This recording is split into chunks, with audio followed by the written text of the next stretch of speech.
Math 2414, Parametric Curves, Video 10, another example. There are many videos in this series, and I don't know how many it's going to be. This, another, maybe a third one. It's just going to go over a few more examples because it's hard to show you all the different variations of things that can happen without at least demonstrating one or two. And in this case, we're going to take x equals cosine squared of t, y equals 1 minus sine of t, and t is going to be limited between 0 and pi over 2. We're going to sketch this manually by generating a table of values, being sure to indicate the orientation of the curve. And we're going to try to also eliminate the parameter. I do know how to eliminate the parameter on this one, and you may know how to do that also if you're paying attention on ways to eliminate parameters. And then we'll use Desmos to check it all.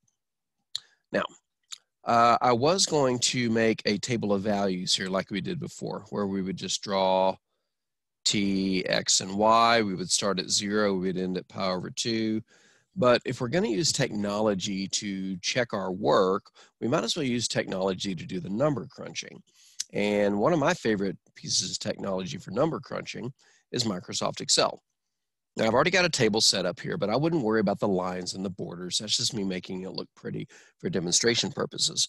Well, what I'm going to do is I'm going to put some values over here that I want it to evaluate, and then I'll show you how I can fill in all of those really, really quickly.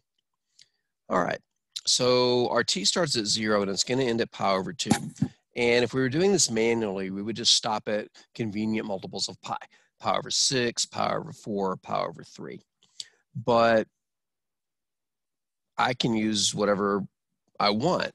So I could use pi over 10, and it would take 5 of those to get to pi over 2. I think that'll be good. You can ask Microsoft Excel to calculate things, which is why it makes a good calculator, but you have to go to a cell and type equals first, and then tell it what you want it to calculate. Well, the command for pi in Excel to bring up pi is pi, but it's a function and it has to have parentheses, but you don't put anything inside of it. So we'll do pi over 10, which is that. And then we'll just multiply that by 2 and multiply that by 3. And by the way I'm doing that is when you want to tell a cell to do a calculation to another cell, you type equals, whatever cell you want to do something to, times 3 equals this times 4 equals this times 5, and that should be pi over 2. I can verify that by telling it to do 2 times this, and there's pi. All right, so, and again, it's not evident what these are, but this one is pi over 2. This one's pi over 10 because I asked it, and you can see it right here to calculate pi over 10, but then this one's 2 pi over 10, 3 pi over 10, 4 pi over 10, and then the last one is 5 pi over 10, which of course reduces to pi over 2. And now I have to tell Excel to do the math. We'll start with the x, and the x was equal to cosine squared of t. All right, so let's go back to Excel. And we want this, so we want this cell to equal the cosine of this, close that and square it. And then what I can do for the rest of them is to do a drag and drop. A drag and drop is where a cell has a formula or something typed into it, and in the lower right corner of the cell, there's a little bitty dark square. If you hover your mouse over it, it will go from a big white plus to a more a thicker dark plus. And if you click and drag, what it does is it fills in all of these with the same formulas, changing the values that it references. For example, if I go back into this one, it's doing cosine of B5, which is this guy over here, squared. Then for the y, what was the y? The y was, I think it was 1 minus sine t. Yes, y is equal to 1 minus sine t. All right, so I want this cell, we're in the top row, and we're about to calculate the y. I want it to equal 1 minus the sine of this guy over here. Let me check something real quick. Sine of 30. Okay, I want to make sure it was in radians. If it was in degrees, that would have been 1/2. All right, so we've got that, and we'll drag and drop. And if you'll notice, this value here is a little bit odd, 3.75 e negative 33. That's scientific notation for 3.75 times 10 to the negative 33 power. In other words, you take 3.75 and move the decimal to the left 33 places, get a crazy small number. That's virtually zero. In fact, if I went in here and told Excel, we'll do it all the way up here, I want you to lower the number of decimal places. Why is it putting it in scientific notation? I did not ask for scientific notation. Please give me back my numbers. Thank you. The point is, this is a really small number and it's zero. Plus, we could verify that it's pi over 2. We took the cosine of that, which is 0, and squared it, so that's 0. So there is a problem with doing some things in Excel, but we'll not worry about that. Can I please just knock this down a couple of decimal places?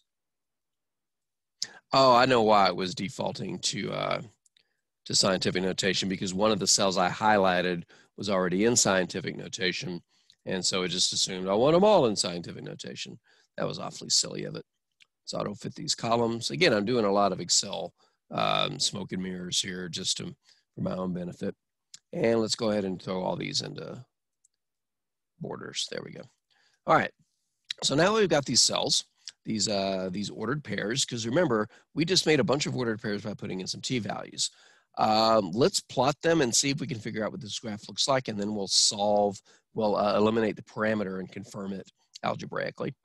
All right, so our first ordered pair that we're going to plot is 1, 1. The ordered pair is about to disappear from Zoom. I'll be able to go back and forth without leaving Zoom. So if you trust me, I will be using the correct ordered pairs. All right, let's draw our graph. Actually, before we do that, let's go back to Zoom, just Excel, just for a second, and make note of what values we need. Our x's are between 0 and 1. Our y's are between 0 and 1. We don't need a lot of room. We only need first quadrant. And we're only going to 1, so we have a lot of room to spare. All right, so we'll do this. In fact, I'm going to mark these into tenths. 2, 3, 4, 5, 6, 7, 8, 9, 10 of them. We'll call that 1. 1, 2, 3, 4, 5, 6, 7, 9, 10. We'll call that 1. And then I got an idea for plotting these really accurately, even though I didn't space out the x and y axis super evenly. All right, our first ordered pair is 1, 1. And remember, and I'm going to go back to Excel just for a second here. When you're making your ordered pairs, you are not looking at the values of the parameters. Those are like time. At this time, at time equals 0, I'm at 1, 1. At time equals pi over 10, I'm at that ordered pair. And then this ordered pair. Might make it a little bit easier if I insert a column to separate them. Here's our ordered pairs. All right, this will be the last time I go to Excel right now, because I want to not have to go back and forth between Zoom. All right, so our first ordered pair is 1, 1. And in order for me to locate that, I'm going to use a little bit of Zoom shenanigans. I'm going to use some horizontal and vertical lines. So let's do a horizontal line at 1, vertical line at 1, and we will put an ordered pair right there. Let's see, right there at the intersection. And now we'll get rid of those lines. Okay. Our next ordered pair is 0.90, 0.69. 0.90, 0.69. So I'm going to use some lines again to help locate this. Our x coordinate is 0.90, which is the 9th tick mark down here. And 0.69 is about 0.7. So 1, 3, 4, 5, 6, 7 is right about there. And those lines intersect right about here. Of course, you have graph paper, it already has lines, so that's convenient for you. All right, I'm going to pause the video and plot the rest of them so that the video doesn't go any longer than it has to. Okay, I've plotted the rest of the points, and this kind of looks like a parabola. The fact that there is a square here, excuse me, I didn't mean to erase all that. The fact that there is a square here and not there, first power, if you will, makes me think that this is going to be a parabola, but that's just a suspicion right now. But based on these 5 points, if I just smoothly connect them, looks something like that. And we did start at the top, so our orientation looks something like this.